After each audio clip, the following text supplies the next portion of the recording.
महाराष्ट्र हादरला. महिलांना जंगलात नेऊन संबंध ठेवायचा, इच्छा पूर्ण होताच बनायचा यमराज, असा क्रूर खुनी कधी पाहिला नसेल.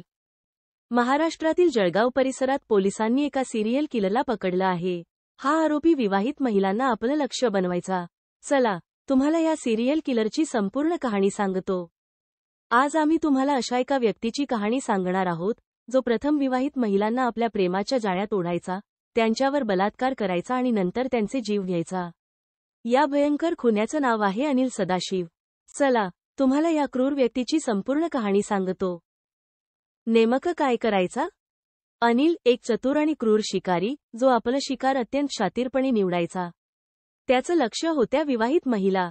तो प्रथम त्यांच्याशी मैत्री करायचा, गोड बोलून त्यांचा विश्वास संपादन करायचा आणि हळूहळू त्यांच्या मनात स्थान मिळवायचा. त्याच्या मधुर बोलण्याने आणि खोट्या आश्वासनांनी महिला कोणत्याही संशयाशिवाय त्याच्या जाळ्यात अडकायच्या.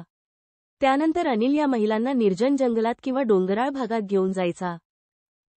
तिथे तो प्रथम त्यांची लुटमार करायचा, मग त्यांच्यावर बलात्कार करायचा आणि शेवटी दगडांनी ठेचून त्यांची हत्या करायचा.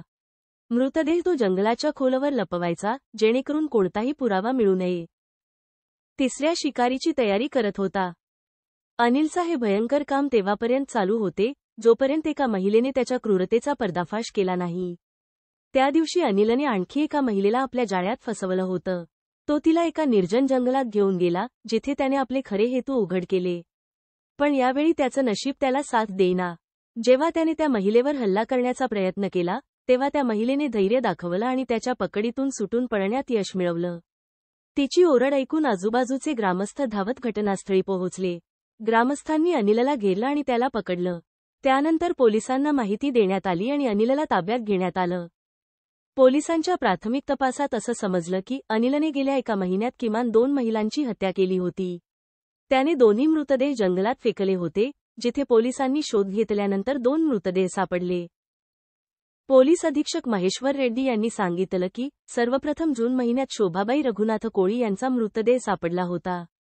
तपासात अनिल सदनशिव याला अटक झाली, ज्याने आपला गुन्हा कबूल केला. विशेष म्हणजे पोलिसांनी त्याला तिसऱ्या हत्येचा प्रयत्न करताना रंगेहाथ पकडलं आहे. सध्या या प्रकरणाचा तपास सुरू आहे.